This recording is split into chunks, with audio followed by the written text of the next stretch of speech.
Baik, Assalamualaikum warahmatullahi wabarakatuh. Perkenalkan, saya Ainur Cahyati, NIM 2011 01010016. Di sini, saya akan menjelaskan tentang menyusun bahan ajar akidah akhlak pada kelas 12 semester 2, yaitu tentang materi etika dalam berorganisasi dan profesi.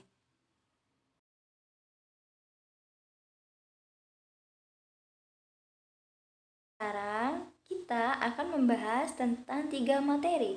Materi pertama yaitu tentang pengertian etika, materi kedua yaitu tentang pengertian dan etika organisasi, dan yang ketiga yaitu pengertian dan etika profesi. Etika merupakan sebuah ilmu yang tentang baik atau buruk atau sebuah penilaian, suatu adat atau kebiasaan yang mengandung norma dan digunakan dalam kehidupan yang nantinya bisa diteruskan dari generasi ke generasi dan juga bisa diterapkan dalam kehidupan bermasyarakat.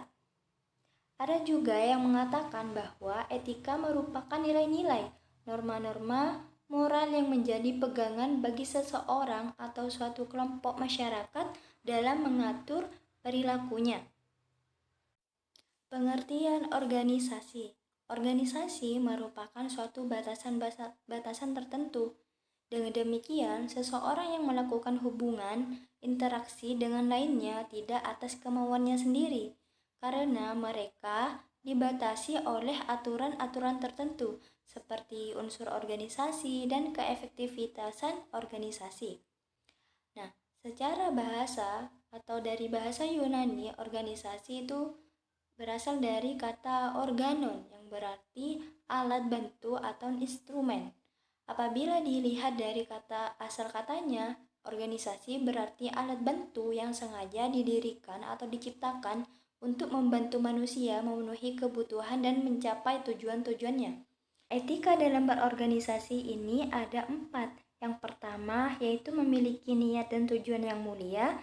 Yang kedua yaitu amanah. Yang ketiga saling tolong-menolong. Dan yang keempat yaitu berkomunikasi dengan baik. Yang pertama yaitu memiliki niat dan tujuan yang mulia. Artinya apa? Niat yang menentukan langkah-langkah pada keberlangsungan organisasi. Niat kita apa untuk mendirikan organisasi? Niat kita untuk mengikuti organisasi tersebut menjadi langkah-langkah untuk keberlangsungan organisasi yang kita ikuti. Dan juga niat ini bergantung pada etos individu dan kelompok dalam organisasi. Nah, ketika niat kita mulia untuk mengikuti organisasi, maka kita akan memperoleh manfaatnya. Nah, ketika kita bersungguh-sungguh dalam mengikuti organisasi tersebut, maka etos individu akan muncul seperti disiplin, rajin, memiliki kerjasama kepada yang lain, teliti, tepat waktu, dan lain-lainnya. Dan juga, jikalau niat dan tujuannya mulia ini, maka dibentuknya organisasi akan lebih bermanfaat sesuai dengan niat dan tujuannya. Nah, jadi ketika kita memiliki niat yang mulia, maka semuanya akan dipermudah. Karena di dalam organisasi kita terdiri dari beberapa orang yang nantinya berkumpul untuk mencapai tujuan yang sama. Rasulullah SAW bersabda, "Semua amal perbuatan tergantung niatnya, dan setiap orang akan mendapatkan sesuai apa yang diniatkan. Barang siapa berhijrah karena Allah dan Rasulnya, maka hijrahnya untuk Allah dan Rasulnya. Dan barang siapa berhijrah karena dunia yang ia cari atau wanita yang ia ingin nikahi, maka hijrahnya untuk apa yang ia tuju." Hadis riwayat Al-Bukhari dan Muslim. Nah, ketika kita mengikuti organisasi, ingin memperoleh ilmu dan manfaatnya, maka itu yang akan kita dapat. Tapi ketika kita memiliki etos individu atau etos yang tinggi dan bersungguh-sungguh, dan ketika kita mengikuti organisasi karena alasan yang lain, maka itu yang akan kita dapat. Yang kedua yaitu amanah. Dengan adanya sikap amanah, pembagian tugas yang dilakukan oleh pembina organisasi menjadi lebih optimal. dan juga menimbulkan kepercayaan organisasi menjadi lebih tumbuh, sehingga pemberi dan pelaksana tugas akan lebih ulet dalam tindakan. Dan sebaliknya juga, nah ketika kita tidak amanah, maka kita akan sulit dipercayai untuk melaksanakan tugas tersebut. Nah, contohnya itu seperti dalam organisasi mengadakan acara festival. Nah, di mana di bagian acara tersebut akan dibentuk kepanitiaan yang berbeda. Dan nah, ketika kita diamanahi untuk menjalankan sebagai ketua, tugas kita harus menjalankan ketua untuk lebih baik.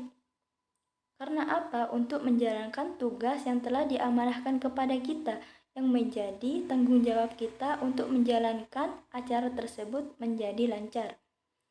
Dan Rasulullah Shallallahu Alaihi Wasallam bersabda, tidak ada iman bagi orang yang tidak amanah, dan tidak ada agama bagi orang yang tidak memegang janji. Jadi, pesan yang dapat kita ambil yaitu kita harus amanah dalam menjalankan sesuatu atau dapat bertanggung jawab. Yang ketiga yaitu saling tolong-menolong. Perlunya untuk saling tolong-menolong dalam organisasi saat pembagian tugas ini sangat penting untuk mencapai tujuan organisasi. Contohnya seperti yang tadi, yaitu dalam organisasi mengadakan suatu festival.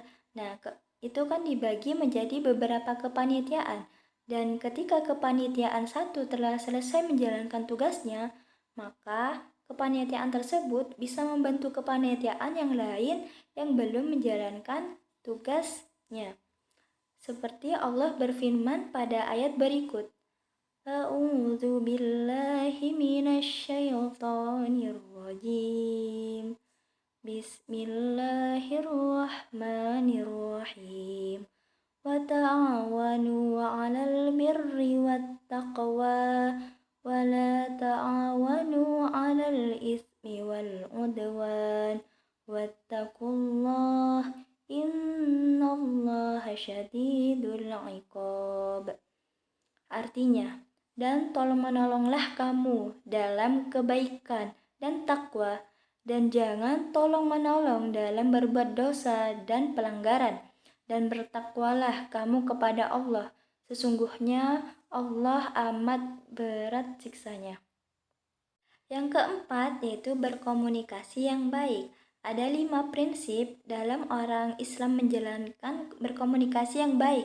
Yang pertama yaitu qaulan kariman. Maksudnya yaitu menggunakan kata-kata yang mulia dan penuh penghormatan terhadap sesama atau diam jika tidak mampu. Nah, kita harus menggunakan kata-kata yang sopan atau kata-kata yang mulia. Jika kita tidak mampu menggunakan kata-kata tersebut, maka diam menjadi jalan yang terbaik. Yang kedua yaitu qaulan layyinan. Maksudnya yaitu menggunakan perkataan dengan lemah lembut meskipun dengan lawan bicara yang bertolak belakang kepada kita. Artinya kita harus menggunakan perkataan lemah lembut itu kepada siapapun, baik kepada orang yang baik kepada kita ataupun malah sebaliknya seperti yang dijelaskan tadi. Selanjutnya yaitu qaulan syadidan. Maksudnya isi perkataan berupa sesuatu yang benar dan jujur. Nah, dalam agama Islam hendaknya kita harus melakukan pembicaraan yang benar dan jujur untuk menghindari perkataan yang dusta atau tidak benar. Selanjutnya yaitu qaulan balighan. Maksudnya pantas diucapkan sesuai dengan situasi dan kondisi. Artinya ketika kita mengucapkan sesuatu itu harus menyesuaikan dengan situasi dan kondisi pada saat itu juga. Kita harus memahami orang orang lawan bicara kita. Dan selanjutnya yaitu qaulan ma'rufan atau masyuran. Maksudnya, perkataan yang keluar dari apa yang dibicarakan tersebut itu mudah dimengerti oleh pendengar. Jadi, kita ketika berbicara itu mengusahakan dengan pembicaraan yang jelas. Selanjutnya yaitu pengertian dan etika profesi. Pengertian profesi. Profesi merupakan sesuatu yang mengandalkan keterampilan atau keahlian khusus dan dilaksanakan sebagai suatu pekerjaan purna waktu, dilaksanakan sebagai sumber nafkah hidup, dan dilaksanakan dengan keterlibatan pribadi yang mendalam. Nah, di dalam Islam, profesi apapun boleh dikerjakan, baik yang bercorak fisik seperti tukang kayu, buruh tani, dan pemindai besi, ataupun profesi yang bercorak akal atau pikiran seperti staf ahli dalam pemerintahan dan juru teknologi di sekolah, serta profesi yang diperbolehkan dalam Islam kecuali profesi yang terkandung pelaksanaan larangan-larangan dalam Islam, misalnya menjual minuman keras ataupun narkoba. Kita pun harus mengingat bahwa setiap profesi ataupun pekerjaan yang diketekuni akan dipertanggungjawabkan di hadapan Allah. Allah berfirman yang berbunyi, "Wa qul ya'malu fasayarallahu 'amalakum wa rasuluhu wal mu'minun wa saturadduna ila 'alimil ghaibi wasyahadah Alimil ghaibi wasyahadati fayunabbi'ukum bima kuntum ta'malun." Artinya, dan katakanlah, bekerjalah kamu, maka Allah dan Rasulnya serta orang-orang mukmin akan melihat pekerjaanmu itu, dan kamu akan dikembalikan kepada Allah yang mengetahui akan yang gaib dan yang nyata. Lalu diberitakannya kepada kamu apa yang telah kamu kerjakan.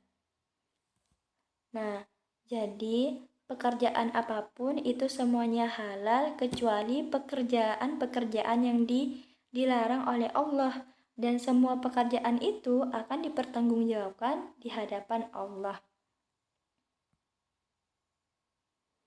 Selanjutnya yaitu etika dalam profesi.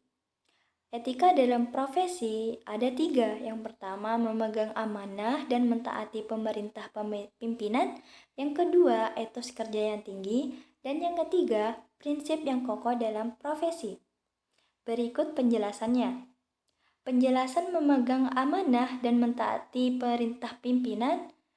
Nah, ini dalam berprofesi ada juga pembagian kerja dan hierarki wewenang seperti halnya berorganisasi. Beberapa orang atasan, baik manajer atau divisi, merupakan pemegang wewenang tertinggi dalam profesi. Nah, mereka itu yang wajib kita patuhi. Dari apa aturan mereka untuk kita. Mereka juga yang memiliki wewenang untuk mengatur, mengawasi, dan menilai pelaksanaan kerja.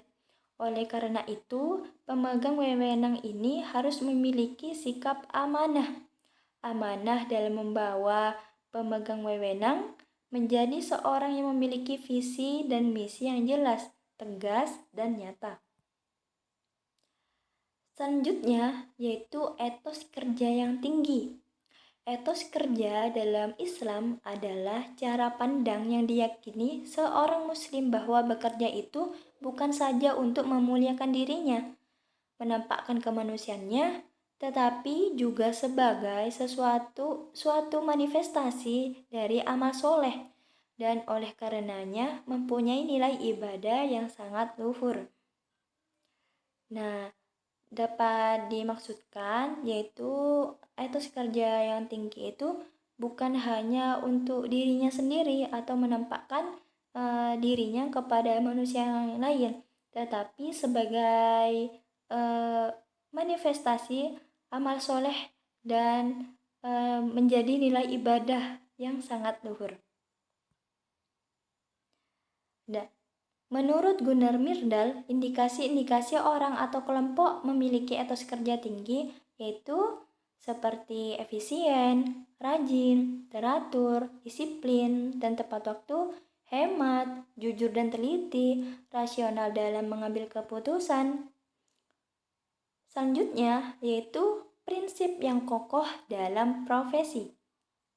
Nah, apa saja prinsip yang kokoh dalam berprofesi itu? Yang pertama, profesi atau pekerjaan itu dilakukan berdasarkan pengetahuan. Yang kedua, profesi atau pekerjaan harus dilaksanakan berdasarkan keahlian atau profesional, tekun, dan bersungguh-sungguh. Jadi, maksudnya ini, ketika kita menjalankan profesi, itu berdasarkan sesuai keahlian kita yang kita miliki. Dan kita bisa menekuninya dan bersungguh-sungguh. Yang ketiga yaitu berorientasi kepada mutu dan hasil yang baik.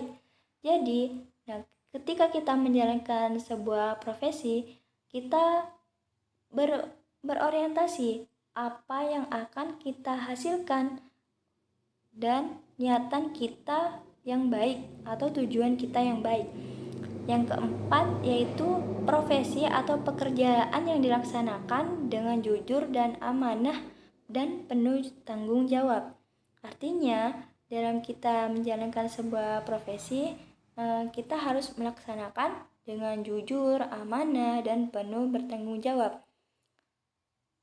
Yang kelima yaitu profesi atau pekerjaan dilakukan dengan semangat dan etos kerja yang tinggi. Artinya, kita bersungguh-sungguh dalam menjalankan profesi tersebut seperti yang dijelaskan etos kerja sebelumnya.